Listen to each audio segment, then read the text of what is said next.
നമ്മുടെ ലാസ്റ്റ് പൊതിച്ചോറിൽ ആ ഒരു പപ്പട ചമ്മന്തി ഉണ്ടല്ലോ, അതിൻ്റെ റെസിപ്പി ആട്ടാ ഇത്. എൻ്റെ ഫ്രണ്ട് ഡയോണിയുടെ അമ്മ വളരെ കൃത്യമായിട്ട് പറഞ്ഞത് ഞാൻ ചെയ്തതാണ്. അടിപൊളി ടേസ്റ്റാണ്. ഇത് ട്രൈ ചെയ്യാത്തവരുണ്ടെങ്കിൽ എന്തായാലും ചെയ്തോ. ഞാൻ നാളികേരമൊക്കെ വെച്ച് ചേർത്തിട്ട് പപ്പട ചമ്മന്തി മുന്നേ കാണിച്ചിട്ടുണ്ട്. പക്ഷേ ഇത് അങ്ങനെയൊന്നല്ല കേട്ടോ. 10-15 ചുവന്നുള്ളിയും ഒരു 8 മുതൽ 10 വരെയുള്ള വറ്റൽമുളകും കൂടി നമുക്ക് വെളിച്ചെണ്ണയിൽ ഒന്ന് മൂപ്പിച്ചെടുക്കാം. കറുത്ത് കരിഞ്ഞ് വല്ലാണ്ട് മൊരിയൊന്നും വേണ്ട, ജസ്റ്റ് ഒന്ന് വഴണ്ട് കിട്ടിയാൽ മതി. ഇത് അതുപോലെ ഒന്ന് ആയിക്കഴിഞ്ഞാൽ നമ്മുടെ മിക്സിയുടെ ജാറിലേക്ക് ഒന്ന് ചൂടാറിയതിന് ശേഷം മാറ്റാം.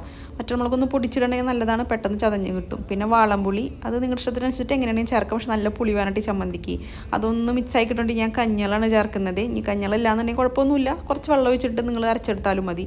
3 പപ്പടം വറുത്തെടുത്തിട്ടുണ്ട്. അരച്ചെടുത്ത ചമ്മന്തിയും ഈ പപ്പടം കൂടിയിട്ട് നല്ല പോലെ ഉണ്ട് മിക്സാക്കുക. പപ്പടം 4-5 ഒക്കെ വേണമെങ്കിൽ ചേർക്കട്ടോ. അതിനനുസരിച്ച് പുളിയും ഉപ്പൊക്കെ ചേർക്കണം. ഞാൻ അതുവരെ ഇതിൽ ഉപ്പ് ചേർത്തിട്ടില്ല. വെളിച്ചെണ്ണ ചേർത്ത് നല്ലപോലെ മിക്സ് ചെയ്ത് നോക്കിയപ്പോഴാണ് ഉപ്പ് കുറവുണ്ടെന്ന് മനസ്സിലായത്. ഉപ്പും കൂടി ചേർത്തിളക്കിയാൽ നമ്മുടെ പപ്പട ചമ്മന്തി സെറ്റായി. ഇതാ കാണുന്ന പരിപ്പ് പുലർത്തിയതും ഈ പപ്പട ചമ്മന്തി മാത്രം മതിയിട്ടാണ്.